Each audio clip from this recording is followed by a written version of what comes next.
Hey guys, let's make stuffed capsicum today. उसके लिए मैंने लिया है यहाँ पे कैप्सिकम और इसका जो स्टेम वाला पार्ट है, टॉप वाला पार्ट, उसको मैं स्कूप करके डिस्कार्ड कर दूँगी। अब मैंने लिया यहाँ पे पैन, इसमें डाला मैंने तेल और इसमें डालूँगी मैं कैप्सिकम और इसे तब तक फ्राई करूँगी जब तक इसका कलर चेंज नहीं हो जाता। इसमें मैंने डाला सॉल्ट और इसे मैं रोस्ट करूँगी एटलीस्ट 5 मिनट्स तक।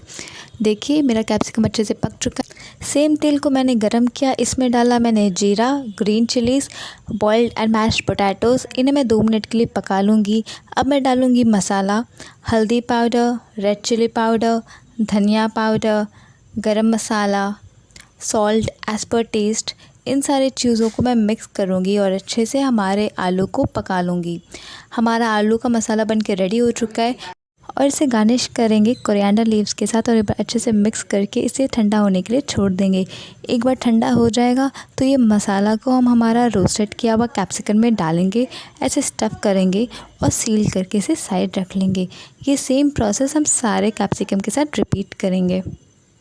तो चलिए दोस्तों, ये सेम प्रोसेस मैं सारे कैप्सिकम के साथ कर लेती हूँ। अब मैं एक पैन लूँगी, इसे गरम करूँगी, इसमें डालूँगी तेल और हमारा स्टफ्ड कैप्सिकम इस तेल में डाल के इसे मैं लो फ्लेम में पकाऊँगी जब तक कि अच्छे से पक नहीं जाता। और देखिए मेरा पक भी गया 2 मिनट में और मैंने इसे